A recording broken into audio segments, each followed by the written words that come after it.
This video is sponsored by Alpha Draft, where you can play fantasy esports, including the Gfinity CEVO Professional Season 9 Finals, which even has a free tournament if you want to just try it out. And obviously, depending on whether you can play Alpha Draft, depends on what country and state you're from if you're in the United States of America. So, in terms of a preview for this event, I'm not going to go super deep onto each of the matchups and which maps they'll play and all that, because I'll be doing that at the event itself. So I'll give you some overall storylines and go team by team and kind of give expectations and then basic predictions. So let's start at the top. The best team at this tournament ultimately is Virtus.pro. Now, they were the champions of the past season. In fact, they were the champions of the past two seasons. Season 8 was the one where they defeated Mouse Sports in the final, and Season 7 was when they beat Na'Vi in the final. In fact, beat Na'Vi in 2 series over the tournament. And offline, VP looks to be in steadily resurgent form. Like they've only lost in their last 4 tournaments to NIP, who really overperformed and won DreamHack Malmö, Luminosity Gaming at the major, and obviously Luminosity went on to win that tournament. Na'Vi at Counterpit, Na'Vi went on to win that tournament. Fnatic at IEM, who went on to win that tournament. You see the common thread there? All 4 of the teams who beat Virtus.pro in best of 3 series won the fucking tournament. So actually, VP is better than people think they are. Now, it's true, they're not an elite level team. Like, they're not at the moment at that top 4 level that they were for like the last 5 months or so of last year, where they were really good. They'd come out of their slump, and you could rely on them to be able to beat most of the top teams or give really good close games.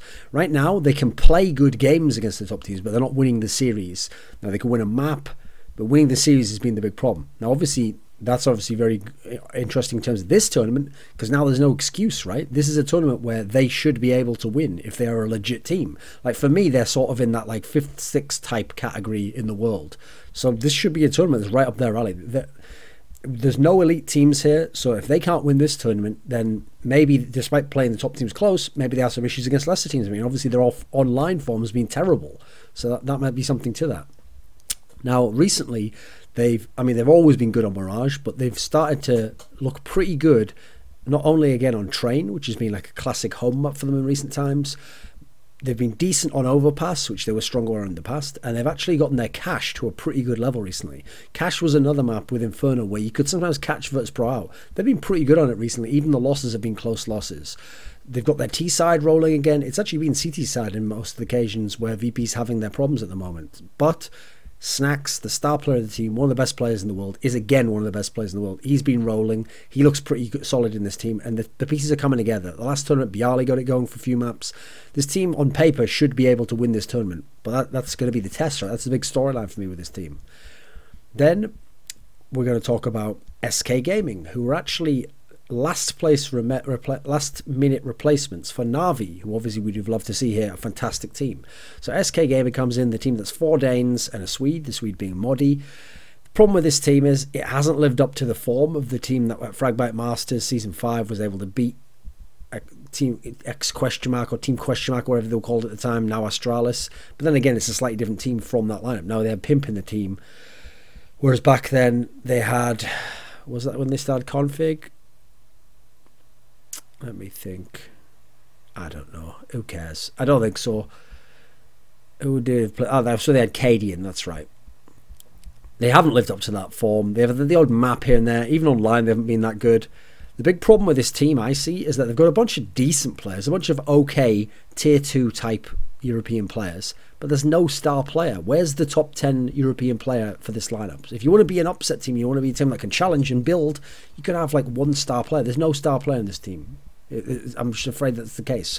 So for me, they're like an okay team, and it's more interesting in this tournament to see how they fare against, for example, Selfless, Optic, if they were to play these teams, because obviously they're in the same group as Selfless, and Tempo Storm's around there. So to me, they're more like, let's see the benchmark of these teams that don't always play in the European region, because SK isn't a top level team, but they're okay. Then you go Tempo Storm. Now, Tempo Storm was invited. This is a team that came in really hot early in the year because they qualified for IEM Katowice, they qualified for DreamHack Malmö, but despite a fantastic series at IEM, where they narrowly lost to Na'Vi, who had Guardian and kind of started to go off with the boil in terms of his injury, still great series. that really was the standout event. And if you look at the year, that's been the anomaly. Because, okay, yes, at DreamHack Malmö, they did manage to defeat Envious, but that was a thriller. That was a 16-14 mega game on Cobblestone where, I mean, that really could have gone either way, and it wasn't like they comprehensively beat the Na'Vi guys. Then they played Na'Vi in the best of 3 for the decider and kind of got schooled a bit, and Envious looked, I should have said Envious, I meant Envy, not Na'Vi.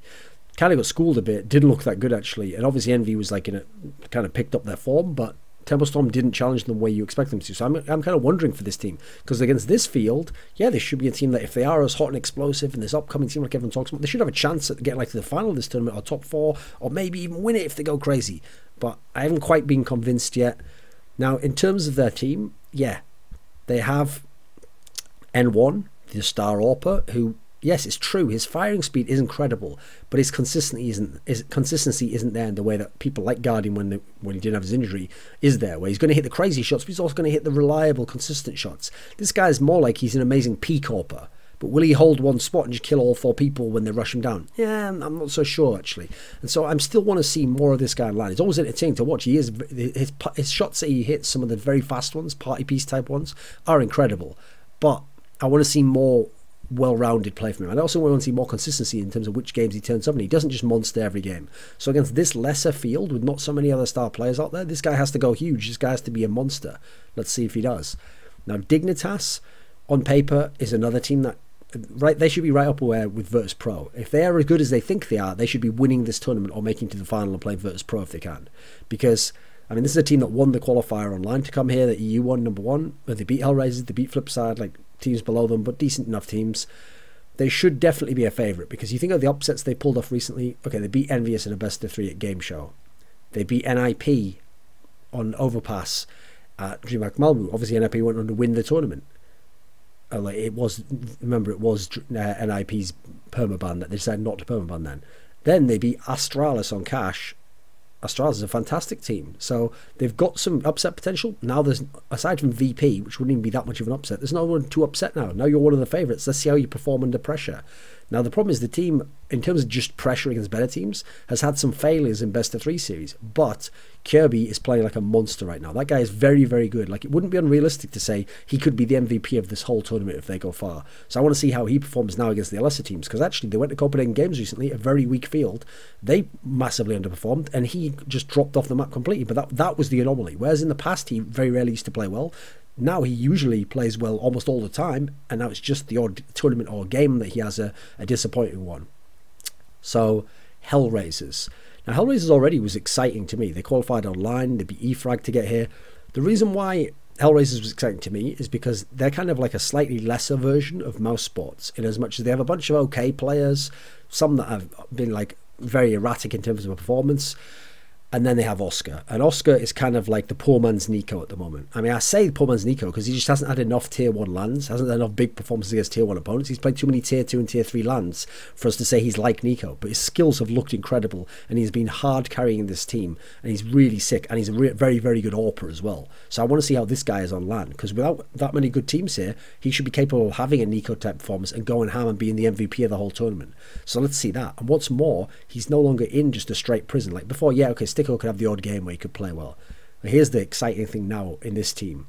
You've got Bondik. Now, Bondik coming over from Flipside is big, because Bondik is not like a star player, he's not some mad fragger, but to me, he's a guy where he's a consistently good fragger. He's going to put up good numbers almost every game. He's going to get all the easy kills. He's going to play intelligently. So you add him with Oscar, now you've got a combo there. Now you've got some decent firepower. And now in a field like this, you should be capable of doing damage. This should be a top 4 finish, at least for Hellraisers, with the talent that they have on their roster. Optic. Now, in terms of Optic, they were the #1 qualifier from NA, but that was a few months back. So that was when they had Shazam. Now, to get here, they beat Team Liquid, they beat Selfless. So that's all great, but as I say, they lost Shazam, who previously was the star player in the team. But they got Mixwell, this Spanish guy, former G-Bots player, who at least in his first couple of days has been having some crazy rounds, has having big rounds, and he's been AWPing. So people want to see what happens with this new Mixwell guy. I'm still kind of, for me, Optic never performed that well offline. Like, I was massively shocked by how bad they were at the minor, not even coming close to winning it. And I have to say, I still want to see a lot more of Mixwell before I can say he's as good as Shazam, because Shazam had a lot of problems. Like, yeah, he did have a fairly baity playing style, but against the lesser teams, against some of the teams in this competition, he'd have gone ham and he'd have had some big time performances. So I want to see, how does Mixwell stick in his shoes, and also, since there's no other like really top tier North American teams here, Optic better perform well, because if they don't, I mean, you have to kind of write them off at this point in time. It's been so little they've done, aside from that CEVO Season 8, which is a while back now. They've done next to almost fuck all. That was back when they were called Conquest. So, Selfless. Now, they were the second NA qualifier. They beat NRG, but unfortunately, Luminosity and CLG just forfeited to them, so we never really got to know how good they were in the online qualifier. But that doesn't matter, because online, they have been really impressive, actually. They lost Kusta, who was their star player, around the major, obviously, just before that. But they've been actually even better, crazily enough, without him, because they've been doing well at ESL Pro League. I mean, they've like revitalized this whole team despite losing, in theory, their best player. Now, the thing I have to credit this team is, yeah, we still don't know a lot about a lot of their players. Still haven't had a lot of experience playing against top-level opponents. Obviously, they didn't qualify for the major, but these guys are hard workers. And for everything I've heard, they're really putting in their hard hours. So we'll see, can hard work beat out some of these maybe more skilled players at this tournament who aren't applying themselves as much? Or is there a limit to hard work, which is the skill and the actual ability you have in the game, which usually is the limiting factor, that'll stop them from having any chance at doing a decent run here? They certainly come in, because of the online hype, needing a big performance here. Otherwise, people are going to say they're just online. And I'm kind of skeptical as to what will happen yet, especially because some of them are very inexperienced. Now, the final team is Splice, and they were the last qualifier from NA. And this run also wasn't very legit, because Cloud9 just forfeited to them, and then TSM in the final even forfeited to them. Now, this is the team that incredibly, despite all odds, because they remember they were the last minute replacement for the Mongols at the major qualifier, qualified for the major in a group that had CLG in it and then beat Vexed as well, but then utterly bombed at the major and got completely destroyed by everyone they played. Obviously some good teams, Fnatic, FaZe, but they got utterly butchered. They weren't even in these games. They weren't even competitive individually in these games. So Splice has a lot to prove. At the moment, you'd look at this lineup and say, in terms of the hype, in terms of everything, I mean, they should be last out of everyone in this group. It should be like them and Optic, who are the worst teams in this group, in this whole tournament, rather. Now, the player that people point to on this team is Arya, and he's obviously a player that's been around for a decent amount of time now. He's played in some okay teams in the past in invite level. Let's see what he can do at this sort of a tournament against not that sick a field, obviously. Now, the groups for these teams are Group A has Virtus.pro, and they're going to play Splice first, and the other two teams are Hellraisers and Optic. So in terms of this group, I mean, it goes without saying I'm taking Virtus.pro to get out of the group, but I actually think it's, when you look at the talent that's joined them now, I think it should definitely be Hellraisers who join them in second place. But I think Virtus.pro is going to come out first. By the way, a point to make, I should have probably said this in advance. The format for this, according to Wikipedia, is best of 3 for all the group stage and best of 5 for all playoffs. So in best of 3 series, it's going to be very hard for any of these teams to beat Virtus.pro. And I think Hellraisers can certainly take care of Splice and Optic in best of 3 series. So I think Virtus.pro is going to get out. And I think Hellraisers should join them. And that would make for the most hyped tournament for me if Hellraisers join them. Group B is Tempo Storm versus SK, and then Dignitas versus Selfless. Now, in terms of the hype, sure, Tempo Storm should have a good chance of getting out of this group. SK haven't looked that good for a while now. Selfless has only performed really online at the moment. In that world, yeah, Tempo Storm should have a good chance of getting out. But this should be Dignitas coming out first place now. If they don't come out first place out of this group, I can't really say what excuse they've got. Because remember, it's best of 3 series. If it was best of 1, sure they could get upset by Tempo Storm.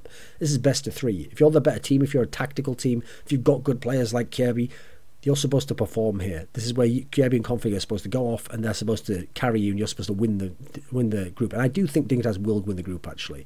I think Tempo Storm should be the team coming out in second. The team I'm most interested to see is how Selfless will match up, because at least they haven't got any monsters in this group. At least they've got teams they've played before, or teams that are like tactical teams as well. So let's see how many hard hours they've put in, or what demos they've watched in that particular sense, because I think it's going to be Tempo Storm and Dig getting out of the group here. And I'll say Dignitas in first, Tempo Storm second. So I really do think this is Virtus.pro's tournament to lose. And outside of Virtus.pro, I'm most interested to see the Oscar show with Bondic as his cameo sidekick appearance now. And let's see what Hellraisers can do here.